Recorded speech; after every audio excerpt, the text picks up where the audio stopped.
All right, let's dive right in. Today, we're going to pull back the curtain on the world of marketing.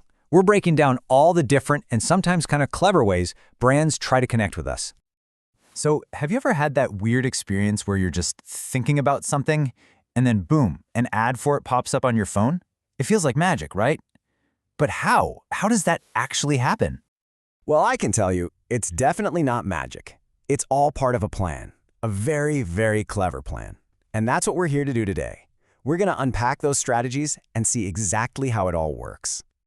Okay, so to really get our heads around this, we need to understand that marketing is basically split into two giant worlds. You've got your old school, traditional methods, and then you've got the new digital frontier. And trust me, they operate on completely different rules. And this is probably the best way to think about it. Traditional marketing, it's like a megaphone. It's just shouting one single message out to as many people as possible, hoping someone listens. But digital marketing, that's totally different.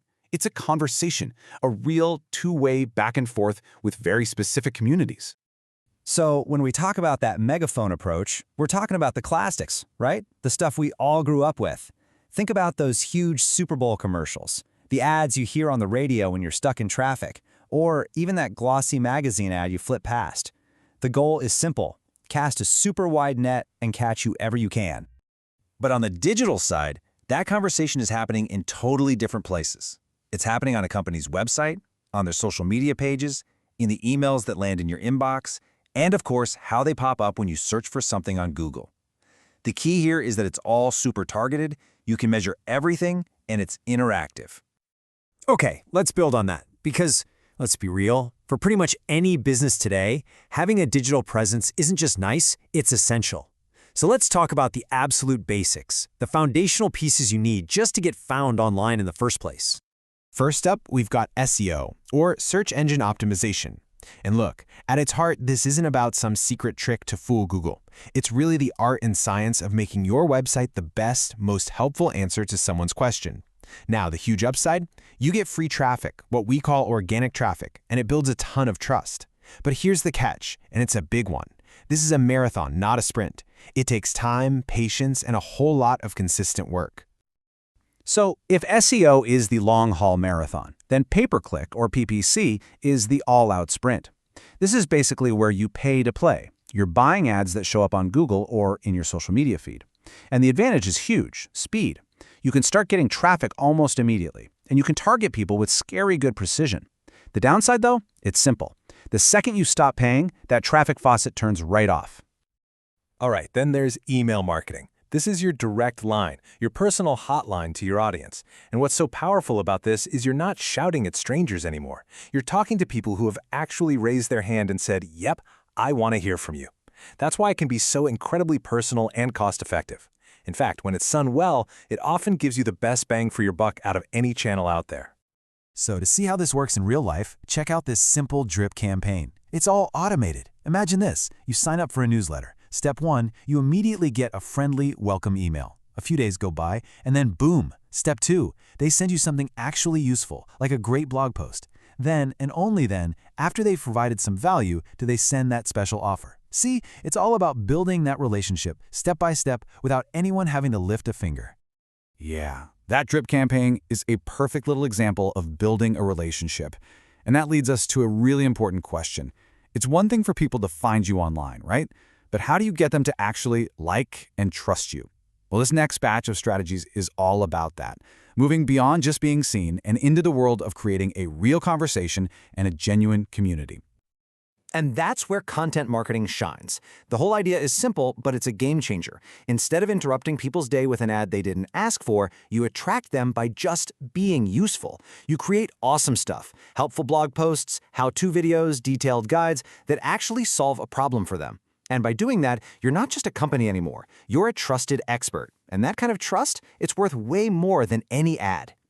And of course, we have to talk about social media. I mean, it's basically the modern-day town square, isn't it? It's the one place where brands can have these public, real-time chats with their customers. It's absolutely amazing for showing off a brand's personality and building a community. But man, is it noisy out there. You have to be creative and on your toes constantly just to get noticed. One of the biggest strategies you see on social media is influencer marketing. And really, what you're doing here is borrowing trust. Think about it. An influencer has spent years building a relationship with their followers, so when they recommend your product, it's like a recommendation from a friend.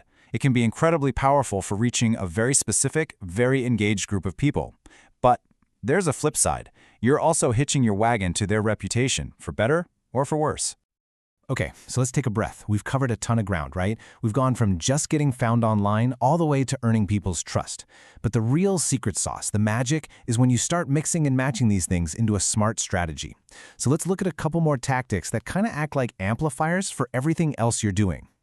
First up is affiliate marketing, which is a really clever, low-risk way to go. You're essentially creating this army of partners who promote your stuff for you. But here's the key. They only get paid a commission when they actually make a sale for you. So you're not paying for clicks or hopes, you're paying for cold, hard results. It's a fantastic way to scale up your reach without a huge upfront cost. And hey, let's not forget the power of getting people together, whether it's online or in the real world. Event marketing, we're talking webinars, trade shows, product launches, is all about creating those memorable human experiences. And honestly, sometimes that face-to-face connection can build stronger relationships than anything else. So when you put it all together, what's the big takeaway? It's this. Modern marketing isn't about picking just one of these things. It's a mix. It's like a recipe. You need that solid foundation, your SEO and PPC. Then you layer in the trust-building ingredients like content and social media. And finally, you can add those amplifiers like affiliate programs or events to really make it pop. You might even sprinkle in a little bit of traditional marketing for good measure. And if you remember one thing from all of this, let it be this. There's no single best way to do marketing. There's no magic bullet. I mean, the right strategy for a neighborhood coffee shop is going to be wildly different from the plan for a giant global software company, right? It always comes down to three things: who you are, who you're talking to, and how much you can spend. So, I'll leave you with a question to chew on. We've laid out all the ingredients on the counter. Now it's your turn to be the chef. Thinking about your own goals, your own project. What's the very first ingredient you'd put in your bowl to start cooking up your perfect marketing recipe?